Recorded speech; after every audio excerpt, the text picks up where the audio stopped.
नमस्कार दोस्तों, मैं उत्तम गुप्ता आपका हार्दिक स्वागत करता हूं अपने सरदार वल्लभ भाई पटेल एकेडमी के यूट्यूब चैनल पर।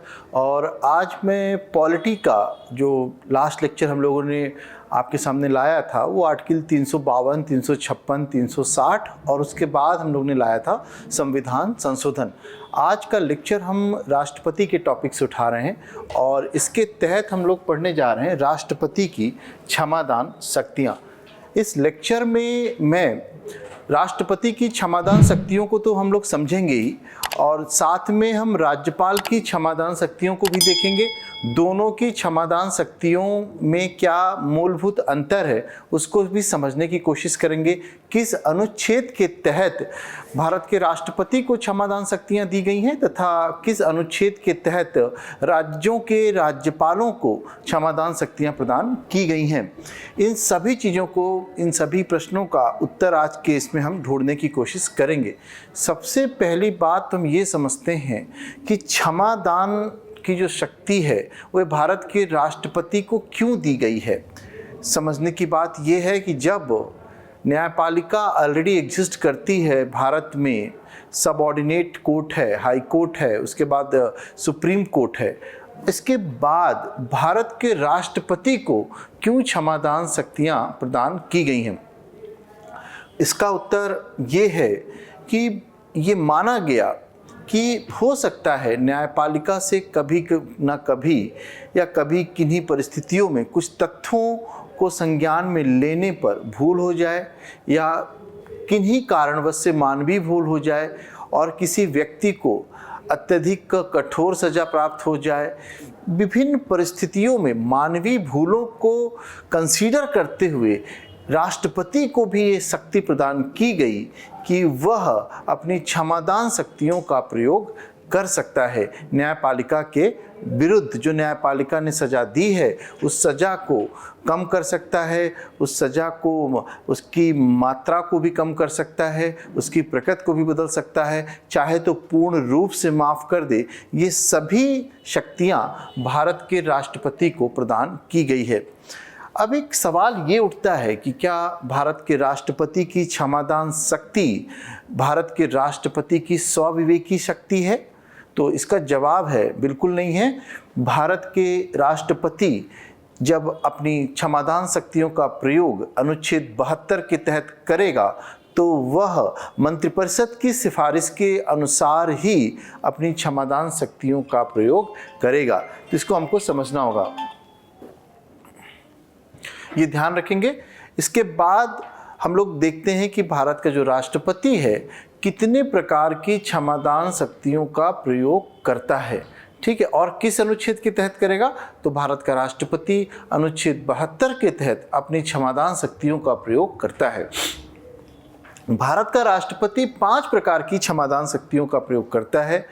इसको पार्डन, परिहार, लघुकरण, प्रविलंबन व विराम के नाम से हम लोग जानते हैं।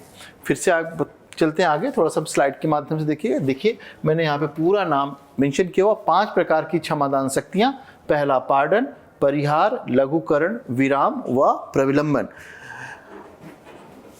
पार्डन मतलब पार्डन को क्षमा, परिहार का रिमिशन, लघुकरण को कमीशन और विराम को रिस्पाइट और प्रविलंबन को जो है रिप्राइव के नाम से हम जानते हैं।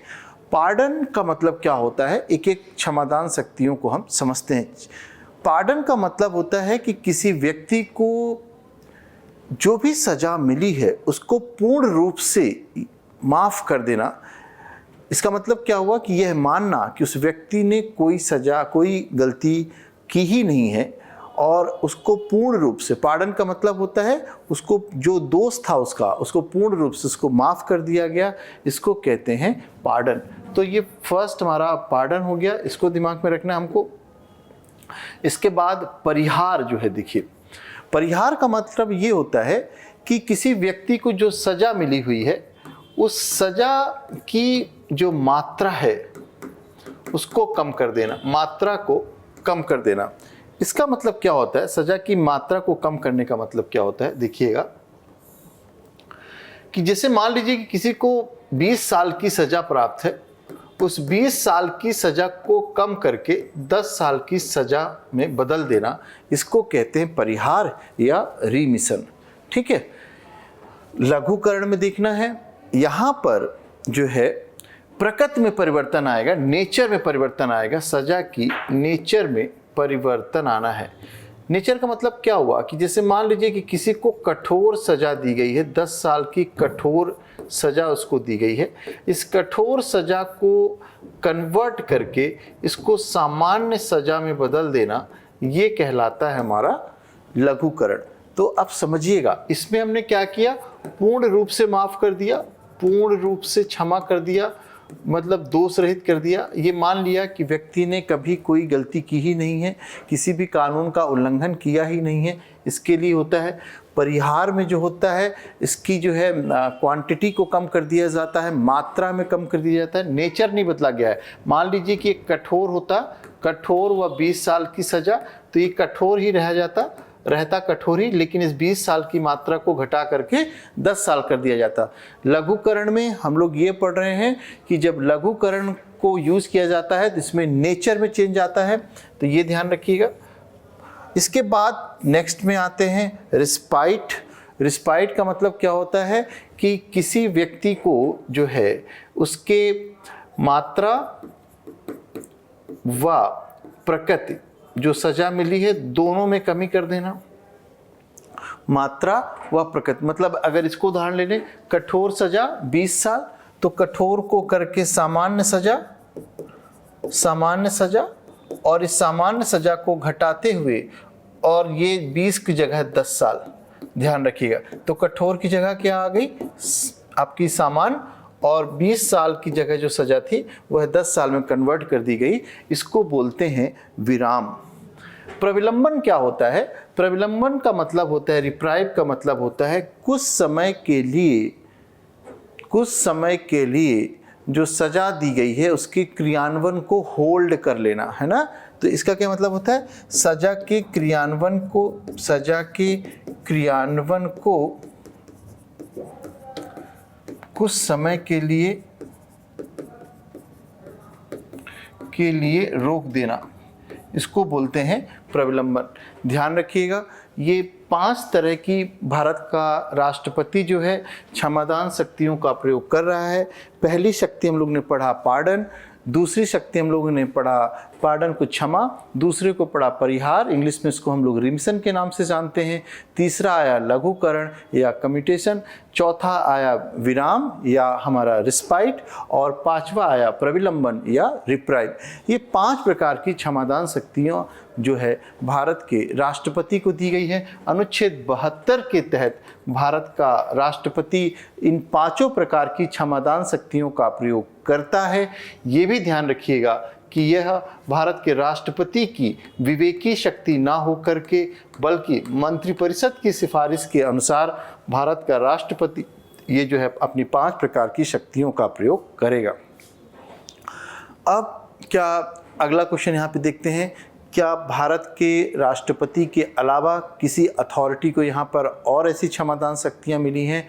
तो जी हाँ, बिल्कुल मिली हुई हैं। राज्यों के राज्यपाल को भी, है ना, अनुच्छेद 161 के तहत, किसके तहत, आर्टिकल 161 के तहत जो है राज्यों के राज्यपाल को भी क्षमादान शक्तियाँ प्रदान की गई हैं।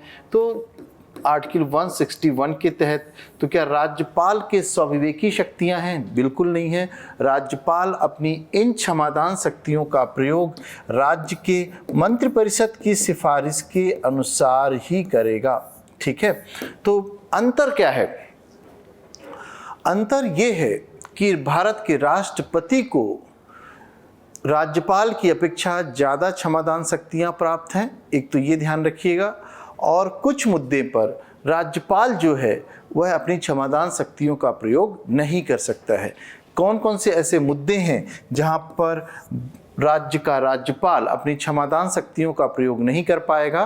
तो ये ध्यान रखिएगा कि पहला जो है कि अगर किसी व्यक्ति को फांसी की सज़ा दी गई है, तो इस फांसी की सजा को राज्य का राज्यपाल पूर्ण रूप से माफ नहीं कर पाएगा, पूर्ण रूप से माफ नहीं कर पाएगा। मतलब क्या है? पूर्ण रूप से माफ़ नहीं कर पाने का मतलब क्या हो गया कि ये मतलब हो गया कि वह पार्डन पावर का यूज़ नहीं करेगा। बाकी जितना भी चीज़ें उसमें से परिहार, प्रविलंबन, विराम, इन सभी चीज़ों को जो है वह यूज कर सकता है। मतलब किसी व्यक्ति को फांसी मिली है तो उस फांसी की सज़ा को चाहे तो वह कठोर सज़ा में या फांसी की सज़ा को होल्ड भी करवा सकता है, लेकिन वह फांसी की सज़ा को पूर्ण रूप से माफ़ नहीं कर सकता है। मतलब फांसी की सज़ा को माफ़ करने के लिए जो शक्ति प्राप्त है वह भारत के राष्ट्रपति को ही प्राप्त है। ठीक है। इसके बाद जो 4 प्रकार की अन्य क्षमादान शक्तियां हैं, जैसे कि परिहार है ना, इसके बाद लघुकरण, इसके बाद आपका विराम और इसके बाद प्रविलंबन, ये चारों प्रकार की क्षमादान शक्तियों का प्रयोग राज्य का राज्यपाल भी कर सकता है। उसके पास भी बराबर पावर है। अब दूसरा पावर जो राज्यपाल यूज़ नहीं कर सकता है, जो राष्ट्रपति जिसको यूज़ करता है, वह दूसरा ये है कि कोर्ट मार्शल के द्वारा जो सज़ा दी गई है। कोर्ट मार्शल क्या होता है? मतलब कोर्ट का जो कोर्ट होता है, जो आर्मी कोर्ट होते हैं, उनके द्वारा जो सज़ा दी जाती है उसको माना जाता है कोर्ट मार्शल के तहत दी गई सज़ा है। और ऐसी सज़ा को राज्यपाल कभी भी माफ़ नहीं कर सकता है, यह उसके क्षेत्राधिकार के बाहर होता है। तो ये हमारा अंतर हो गया दोनों में। आप समझ गए होंगे क्या अंतर था। तो ये पूरी भारत के राष्ट्रपति की क्षमादान शक्ति और राज्य के राज्यपालों की क्षमादान शक्ति दोनों को समझ गए। अनुच्छेद 72 के तहत भारत का राष्ट्रपति अपनी क्षमादान शक्तियों का प्रयोग करता है। यहाँ पे ध्यान रखने की बात यह है कि भारत का राष्ट्रपति जब अपनी क्षमादान शक्तियों का प्रयोग करता है तो वह मंत्रिपरिषद की सिफारिश के अनुसार काम करता है। अर्थात क्षमादान शक्तियाँ जो अनुच्छेद 72 में बताई गई हैं भारत के राष्ट्रपति के लिए, वह राष्ट्रपति के लिए स्वविवेकी शक्ति ना होकर के बल्कि मंत्रिपरिषद की सिफारिश पर बधी होती हैं। इसी तरह आप ध्यान रखिएगा, राज्य के राज्यपालों को भी क्षमादान शक्तियां दी गई हैं। अनुच्छेद 161 के तहत इनको ये शक्तियां प्रदान की गई है। और मैंने आपको बताया कि वह भी क्षमादान शक्तियों का प्रयोग करता है, 5 प्रकार की क्षमादान शक्तियों को, लेकिन सिर्फ वह 2 अंतर उसको देखने को मिल रहा है हम लोगों को यहाँ पर कि पहला, वह फांसी पाए हुए व्यक्ति को पूर्ण रूप से माफ़ नहीं कर सकता। मैं फिर से कह रहा हूँ, पूर्ण रूप से माफ़ नहीं कर सकता है, वह उसकी सज़ा में परिवर्तन कर सकता है। और दूसरी बात ध्यान रखिएगा कि जब कोर्ट मार्शल के द्वारा जो सज़ा दी गई है उसको भी वह माफ़ नहीं कर सकता है।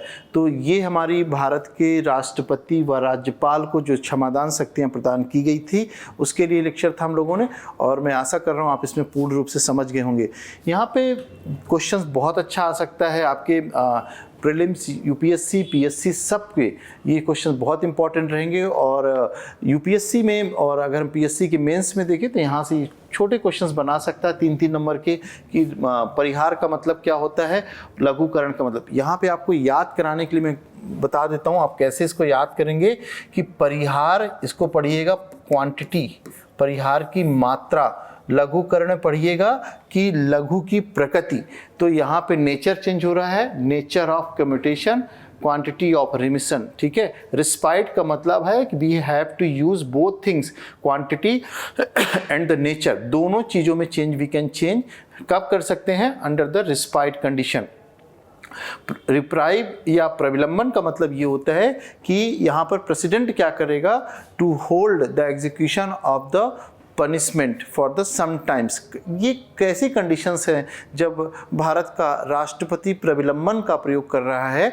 वह ऐसी कंडीशंस हो सकती हैं जैसे मान लीजिए कोई प्रेग्नेंट लेडी है, या और कोई उदाहरण मान सकते हैं कि ऐसा व्यक्ति है जिसके घर में कोई डेथ हो गई है और उसको कुछ संस्कार करने जाने हैं और उसको कल फांसी की सज़ा है। तो यहाँ पर राष्ट्रपति चाहे तो इस प्रविलंबन का भी प्रयोग करते हुए उसके एग्जीक्यूशन को कुछ दिनों के लिए टाल दे सकता है। या मान लीजिए कोई प्रेग्नेंट लेडी है और उसकी डिलीवरी तक जो है उसकी पनिशमेंट को यहाँ पर होल्ड किया जा सकता है, या ये भी हो सकता है कि उसको आगे अपील करना है या फिर से पार्डन के लिए उसको आना है, तो प्रविलंबन के थ्रू भी जो है वह ऐसी क्षमा मांग सकता है।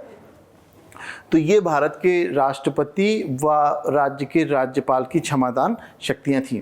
ये लेक्चर हम लोग यहीं तक करेंगे। अगला लेक्चर हम लोग जो लेके आने वाले हैं आपके लिए, वह राष्ट्रपति के वीटो पावर को लेके आएंगे, और वो हम नेक्स्ट लेक्चर पर आएंगे। आपको लेक्चर कैसा लग रहा है ज़रूर बताइए और शेयर करिए, और हमारे चैनल को ज़रूर सब्सक्राइब करिए, ताकि जो हम नए नए लेक्चर लेके आ रहे हैं उसका नोटिफिकेशन आपको प्राप्त होता रहे। मैंने कहा था कि बहुत जल्दी हम लोग एक निःशुल्क टेस्ट सीरीज लॉन्च करने जा रहे हैं। मध्य प्रदेश पीएससी जो हमारी होने जा रही है मई में, उसको ध्यान में रख के, और जो आने वाली यूपीएससी है उसके भी प्रीलिम्स को ध्यान में रखते हुए हम लोग एक टेस्ट सीरीज निःशुल्क लाने वाले हैं, जिसमें हमारी पूरी टीम रहेगी और अपने अपने विषय के जो विशेषज्ञ हैं उनके द्वारा वो टेस्ट सीरीज यहाँ पर आपके कंडक्ट करवाई जाएगी। तो आप ज़रूर, और हम लोग ये भी कोशिश कर रहे हैं कि टेस्ट सीरीज़ का जो कंडक्ट होगा उसको हम लोग एक ऑनलाइन या लाइव टेस्ट सीरीज़ के रूप में लेके आएंगे, जिसमें आप भी हमसे डायरेक्ट रूप से जुड़ पाएंगे। बहुत जल्दी हम लोग उस शेड्यूल आपके सामने अपलोड कर देंगे अपने टेलीग्राम पर, अपने फेसबुक चैनल पर सरदार पटेल की, वहाँ से आप देख सकते हैं उसकी डेट क्या है। ये मेरा आपसे व्यक्तिगत रूप से वादा है कि इतनी शानदार टेस्ट सीरीज़ है कि आप उस टेस्ट सीरीज़ को जब करेंगे तो आपको कहीं भी पेमेंट दे करके, फीस देकर टेस्ट सीरीज करने की आवश्यकता नहीं पड़ेगी। आप एक बार एक पहले टेस्ट को देखिएगा, उससे अनुभव लीजिएगा, और उसके बाद आगे की टेस्ट सीरीज को ज्वाइन करिएगा। Thank you very much. आज का लेक्चर यहीं तक